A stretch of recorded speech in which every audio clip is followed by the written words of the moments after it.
Hey y'all, this is AL Thick Madame, and this is the recap review for Love and Marriage Huntsville. So, the episode started where it left off last time with Maurice leaving and Kaiwa and her husband, I think his name is Xavier, uh, coming in.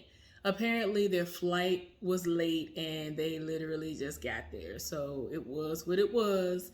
Kaiwa apologized and, they got their meeting underway. And so Kimmy was like, yeah, Maurice was like, oh, it's so amazing that all of us get to meet up and discuss the parenting aspect of everything, but he's not here, so that's the crazy thing about it. But all in all, they had a great meeting, and I'm glad because if y'all watched the first interaction up until I guess that reunion that Kaiwa was on, it was so terrible. And it was because she was under this false pretense. She had this false pretense of Kimmy.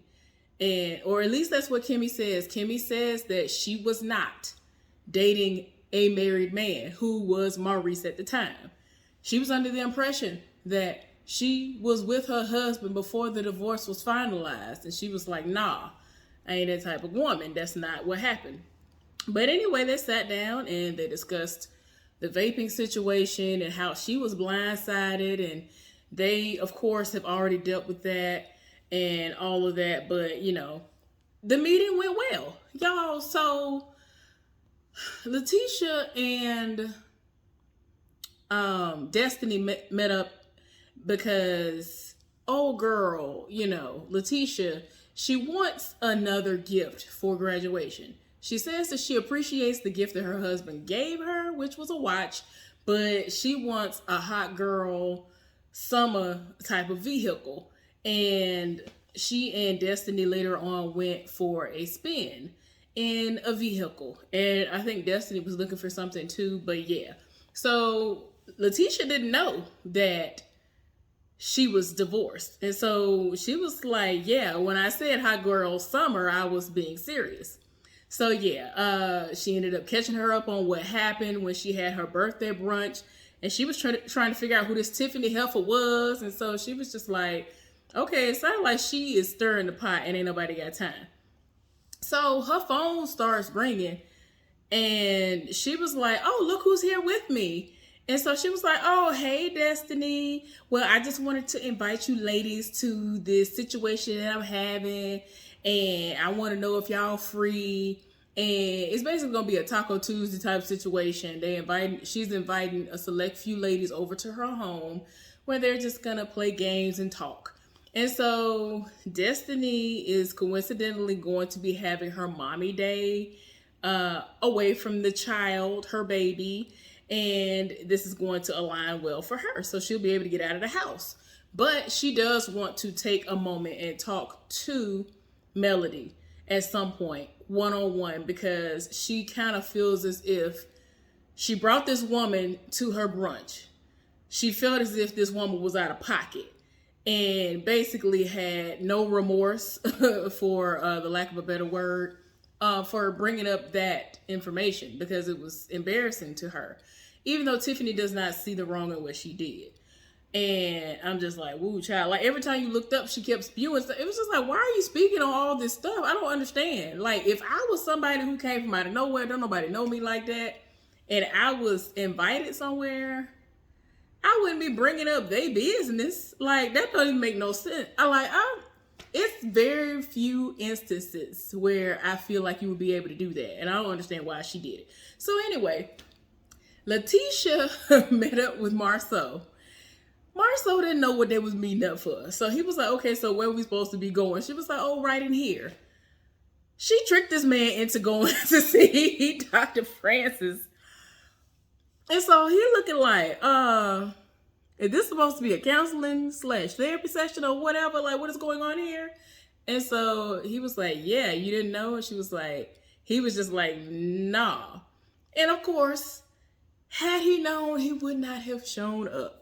So now that he's understanding what this is about, he needs to now understand why they're there. So Dr. Francis is trying to talk to Marceau, and I'm just like, woo child. I ain't gonna lie. I was here for Dr. Francis on this episode because he really, he saw straight through Marceau.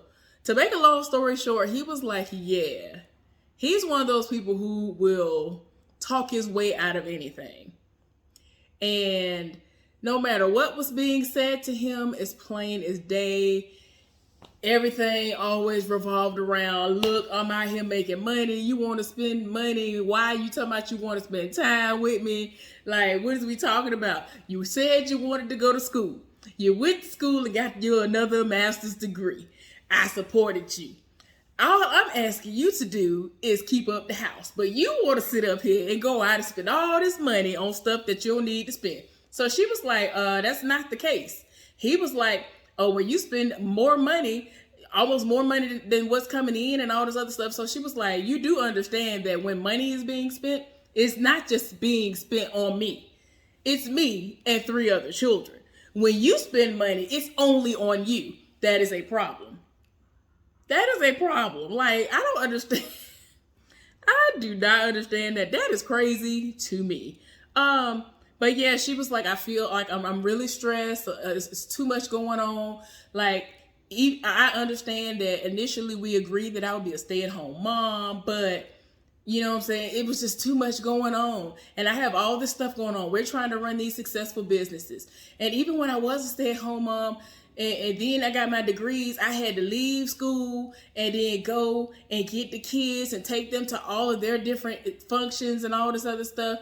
And you want me to keep the house up. You need me to do all of these things and all of that. You know, I just want a little bit of your time. Tell me why. They said, I know they said earlier in this season, or I don't know if it started last season, but definitely I know at one point in time in this season, they made a point to say that they do date night. So I'm like, okay. The fact that he had to say, hey Siri, and schedule in date night for like on a Thursday at 8 o'clock p.m. So she was acting like she was all right with it. And Dr. Francis was like, yeah, that's a problem. Because if you really want to do something, you should need a reminder or something to schedule. Do you realize that he is scheduling an appointment with you? And it's like, I'm like, girl, I was shaking my head before he even said it. I was like, child, I understand being busy, but if you're really here for your partner, you should be like, okay, you know what I'm saying? And you might remind your own self verbally and say it to your partner like, okay, you said we was doing this Thursday, right? You know, something like that. You should be excited to spend that time. Now, I understand that distance makes the heart grow fonder, but I don't know. It seemed like he is trying his best to stay out of the house as much as possible. And when I say that, I'm saying what I'm saying because he would legit hear her say, oh, well, you want to live this lavish lifestyle. That means there's going to be more time away from you. If you want me to do all this stuff, then that means I'm going to have to work more. So I don't know how you figure that all of this time, this quality time is going to happen. So anyway, of course, he wasn't really here for the session like that. And when they left out, they were outside and they were talking and everything is just about money with him. He's still trying to talk his way out of stuff and he really wasn't trying to hear that she had to say. He was insensitive as usual. He was usual Marceau. So I actually expected nothing less from him. I'm actually shocked that he didn't get up and walk out the door. He was like, all right, it was nice meeting you, and just got up and walked out. I'm very shocked he didn't do that. But anyway, yeah, it was not productive to the point where in her mind, she was like, yeah, how about we just don't even do this? Because they basically started somewhat of a fight outside of the establishment. And so she walked off. It's a mess. Kind of glad they, drove in separate vehicles because that would have been a long, quiet ride home or a very explosive argument all the way home. And I, for one, do not like arguing in general. I definitely would not want an argument to ensue while somebody is driving because somebody might get enraged to the point where they want to drive both of us off a cliff or drive into crazy amounts of traffic and be like, let's kill us both because I don't want to hear this no more. Like, I I don't like arguing. I can't. So anyway, Maurice is meeting with Monster and his mama, Kiowa. And they are, discussing how, for whatever reason, he did what he did. But they want him to understand that his actions have consequences, and he needs to be very mindful that he is a black man living in America. He's a black young male, let me say that, living in America. And the things that they do, the things that black people do in general, people will put a magnifying glass on it. They will make it seem as though it is worse, way worse than what it was. They don't say, oh, that was a mistake. Oh, they were just being young. Oh, they were doing this. Oh, let's just give them a slap on the wrist. No. He was trying to help him to understand, look here, you need to not do stuff like this. We did, put that situation to rest with you vaping. And you need to understand, you're underage. You wasn't even supposed to do that. You know what I'm saying? It is what it is. And Kimmy, at one point in time, earlier in this episode, she was like, well, Monster got a girlfriend, but I ain't gonna be the one to say nothing about that. So it kind of makes me wonder, like, did he confide in her about this girlfriend before his parents found out, or what? But at this meeting, his daddy now knows. I guess Kimmy doesn't keep things from him unless his son actually told him. So he was like, when you first came to Huntsville, you acted like you really wanted to be here, you loved it and all this other stuff. And now all of a sudden, there has been an abrupt change. What happened? You know what I'm saying? And I was like, does he not know? But then he was like, you know what?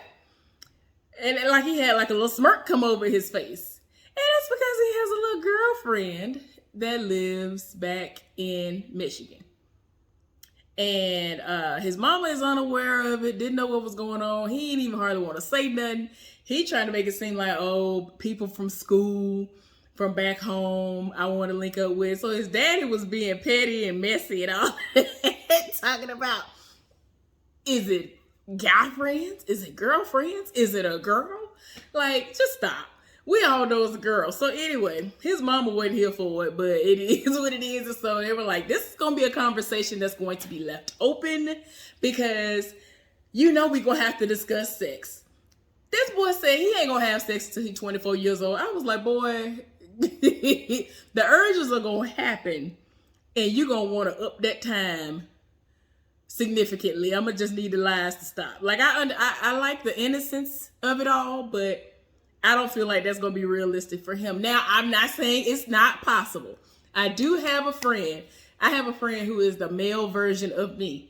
And he did not lose his virginity until he was 30 or almost 30. Or he was getting up there. I done forgotten now what it was. I don't know if it was close to 40 or whatever. Well, no, it had to have been when he was getting close to 30. So, yeah, it's possible. It's possible. It is possible. I was shocked. But yeah. Anyway, so this is a situation that's going to continue. This is a conversation that's going to continue because they are like, okay, that's all well and good. You got to learn everything dealing with the sex and all that good stuff. And he was just like, I ain't having sex till I'm 24. So, of course, they were happy to hear that. But like I said, you're going to feel some things. Some temperature is going to be rising. But anyway, so they showed a clip of Tiffany at the house with her husband. And she was like, I'm getting ready for this Taco Tuesday event. It's going to be at Melody's house. And then she brought up to him that, what she said, she doesn't know whether or not Destiny is going to have an issue about it because she didn't mean it in the way that it came off. And so her husband was basically like, oh, well, you didn't mean it like that, so it shouldn't be taken that way and all of that, whatever.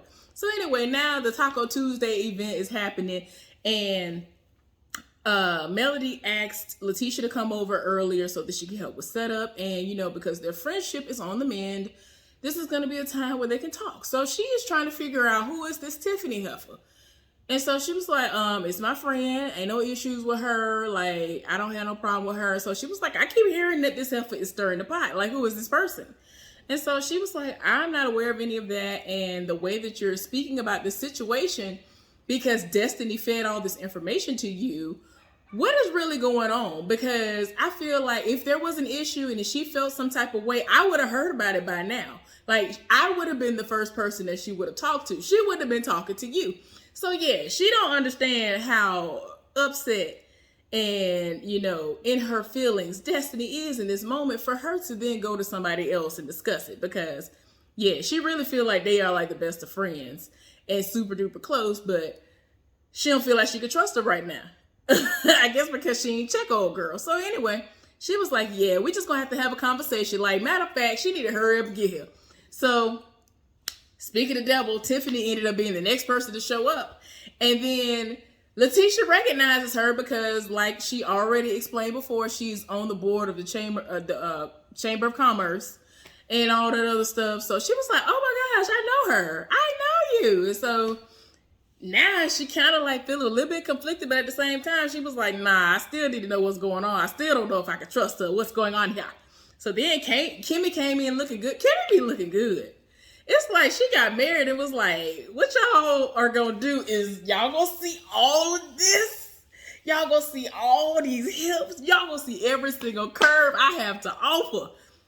All her wigs and things be looking, all her wigs and things be looking real nice. I be here for everything. I love Kimmy. So anyway, she came in looking good. And, you know, everybody is about to go, everybody's about to go outside because she has a setup outside. And the only person that's not there right now is Destiny. Of course. So Destiny come in and Melody is like, so I heard you need to talk to me. Like, what is going on here? So she was like, yeah, I do. And we'll talk one-on-one. And Melody kept on trying to pressure her a little bit. Kind of trying to be like, okay, but what you want to talk about though? She was like, we'll get to that, you know, later on, like when we're by ourselves. And so, you know, she did, the only thing that she really did was say that, you know, somebody came to my event and said that, you know, and brought up some ice cold tea, and I don't even understand. And so Tiffany was like, tea, what are you talking about? And so she was like, well, the person was you, and I don't understand why you brought up old ice cold tea. And so she was like, well, I don't usually bring anything. And she was like, well, you brought the tea that day. So I was just like, oh my gosh. And so she basically just went on ahead and told her like, look, my major issue was you bringing up that information. And so she was just like, I didn't feel like that's what it was. And Melody, you know, said earlier that she just feels like she was just trying to get her to remember who she was because she'd met her once before. So yeah, anyway, that was the gist of the episode. It's gonna be a, you know, to be continued type of situation. I'll be back for Family or Fiance very shortly. Hopefully y'all are having a wonderful weekend. I've been having an amazing work week, y'all. I am probably gonna be working on my days off. So I'm preparing myself for it just in case it happens. So yeah, it is what it is. Anyway, like I said, I'll be back. I hope y'all have a good one. Be safe out there. Bye.